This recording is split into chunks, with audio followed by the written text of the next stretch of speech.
Alasan mengapa para gangster bisa memiliki wilayah sendiri di New York bukan hanya karena persaingan mereka yang ketat, namun juga mengandalkan dukungan Antonio. Jika mereka tidak mendapat dukungan Antonio, maka wilayah mereka pasti akan diperebutkan oleh geng lain di bawah komando Antonio. Oleh karena itu, geng-geng ini sangat setia kepadanya dan takut jika mereka tidak memuaskan Antonio sedikitpun, mereka akan diusir olehnya. Terus terang, geng-geng di New York yang setia kepada keluarga Zero ini seperti anjing jahat yang tak terhitung jumlahnya yang dibesarkan oleh keluarga tersebut, dan setiap anjing jahat memiliki mangkuk makanannya sendiri. Ukuran mangkuk makanan mungkin berbeda, dan kuantitas serta kualitas makanan di dalamnya mungkin juga berbeda. Namun karena semua orang adalah milik pemilik yang sama, tidak ada anjing yang berani mengingini makanan di mangkuk anjing lain. Tapi begitu seekor anjing di sini ditinggalkan oleh pemiliknya, anjing-anjing lain akan merebut semua makanan yang ada di mangkuk makanan anjing itu secepat mungkin. Dan kemudian merobek-robek anjing itu menjadi beberapa bagian dan memakannya. Yang menarik adalah jika anjing seperti itu jumlahnya sedikit, mereka mungkin tidak dapat mengendalikannya. Tapi semakin banyak anjing tersebut dipelihara, semakin tinggi pula loyalitas setiap anjing. Segera, bos Burning Angel Daryl, yang pertama kali diberitahu, pergi ke Indonesia Town bersama orang kepercayaannya, Melvin. Dalam perjalanan ke sini, mereka berdua berspekulasi tentang tujuan khusus Antonio membiarkan mereka datang kali ini. Lagi pula, Antonio hanya mengatakan di telepon bahwa dia ada urusan penting untuk dibicarakan dengan mereka. Namun tidak mengungkapkan informasi spesifik apapun. Baik Daryl maupun Melvin merasa Antonio tiba-tiba memanggil mereka di Indonesia Town. Mungkin karena mereka telah membuat kemajuan yang baik di Indonesia Town akhir-akhir ini. Jadi mereka mendapat perhatian khusus dari Antonio. Bagaimanapun, geng Indonesia kalah total kali ini. Burning Angel menaklukkan kota dan wilayah di Indonesia Town dan seluruh wilayah Indonesia Town. Dan kemajuannya bahkan melebihi ekspektasi mereka sendiri. Di mata mereka sendiri, ini adalah kemenangan besar bagi mereka. Setelah meraih kemenangan, wajar jika komandan memberi penghargaan berdasarkan kemampuannya. Oleh karena itu, kedua orang itu sangat bersemangat sepanjang perjalanan. Terus-menerus memikirkan masa depan cerah Burning Angel di dalam hati mereka. Ketika mereka memarkir mobil di depan toko angsa panggang, mereka pertama kali melihat sepeda motor beberapa anak buahnya. Melvin sedikit terkejut dan berkata, "Bos, sepertinya mobil-mobil ini milik Boy William dan teman-temannya." Daryl tidak hanya terkejut, dia berkata, "Dalam beberapa hari terakhir, Boy William berada di Indonesia Town untuk melenyapkan anggota geng Indonesia dan pedagang yang tidak patuh. Mungkin mereka melakukan pekerjaannya lebih baik, jadi bosnya terkesan." Melvin dengan cepat berbisik dan mengingatkan, "Bos, meskipun saudara perempuan Boy William adalah simpananmu, aku masih ingin mengingatkanmu, berhati-hatilah terhadap Boy William. Orang ini sangat ambisius dan tidak akan pernah mau menjadi antekmu terlalu lama. Mungkin ambisinya lebih besar dari pencapaianmu saat ini. Kali ini dia diapresiasi oleh bos. Dan saya khawatir dia akan menjadi lebih sejahtera di masa depan. Kamu harus berhati-hati." Perkataan Melvin langsung membuat ekspresi Daryl menjadi tegang. Daryl bukanlah orang yang pintar. Keuntungan terbesarnya adalah dia berani membunuh dan melawan. Dia memang mengumpulkan banyak gangster yang setia padanya di jalanan. Berasal dari latar belakang akar rumput, dia tidak tahu banyak tentang taktik. Dia hanya merasa jika saudara-saudaranya mengikutinya dan bekerja keras, dia tidak akan memperlakukan mereka dengan buruk. Jika dia punya semangkuk nasi, saudara-saudaranya akan makan sup penuh. Tapi Melvin jauh lebih pintar dari dia.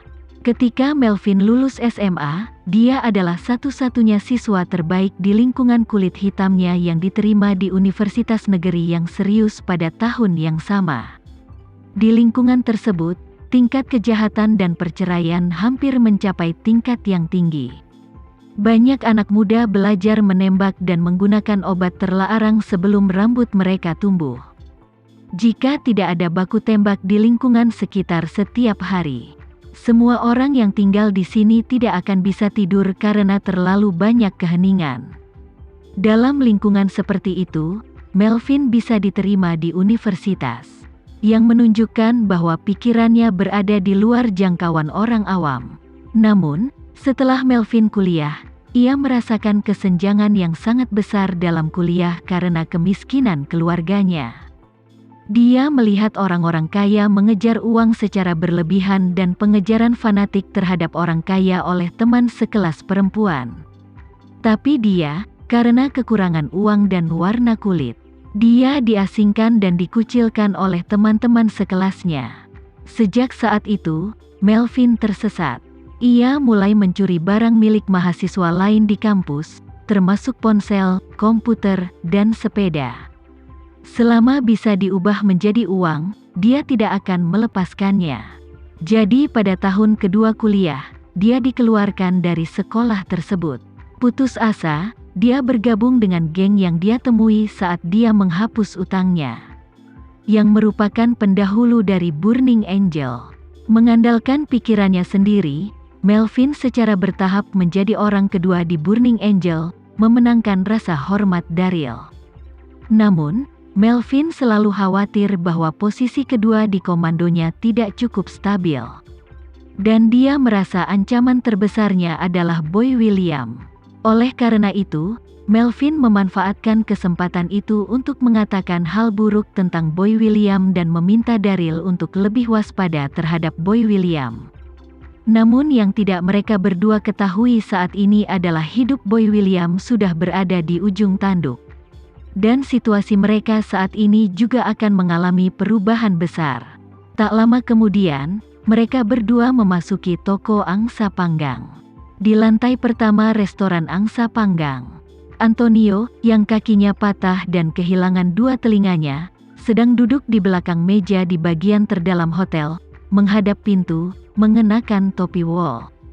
Keduanya masuk dan sekilas mengenali Antonio. Tapi mereka tidak merasakan sesuatu yang aneh pada Antonio.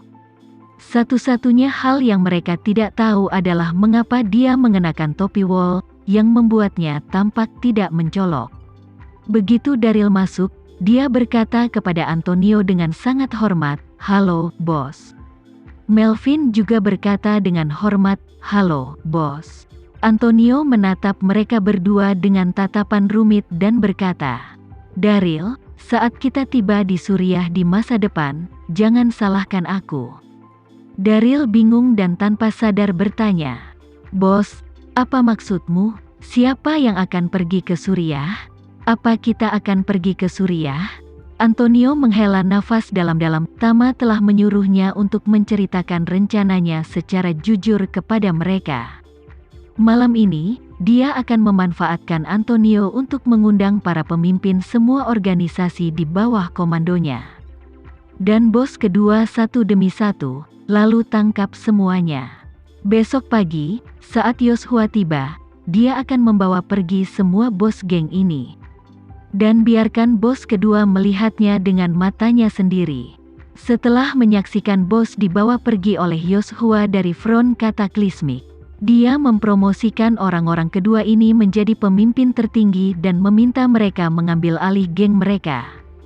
Tama ingin menggunakan trik ini untuk membuat seluruh geng di New York menjadi bonekanya dalam satu malam. Setelah tuan kedua yang masih hidup, tuan kedua yang sangat terkejut kembali. Mengingat di belakang Tama ada front Cataclysmic yang kuat. Mereka tidak akan pernah berani melakukan pembangkangan di masa depan, dan pasti akan mematuhi perintah Tama dengan sepenuh hati. Dan kerja keras keluarga Zero selama puluhan tahun akan dimusnahkan oleh Tama setelah malam ini. Antonio yang sudah pasrah dengan nasibnya hanya bisa meratapi Daryl saat ini. Daryl, bukan hanya kita tapi juga para pemimpin geng lainnya. Setelah mereka tiba satu demi satu, semua orang akan pergi ke Suriah bersama-sama dan berangkat besok pagi. Daryl semakin terkejut dan bertanya kepadanya, "Bos, kita adalah geng, bukan tentara bayaran. Apa yang bisa kita lakukan di Suriah? Kita tidak bisa pergi ke Suriah untuk merebut wilayah, kan?"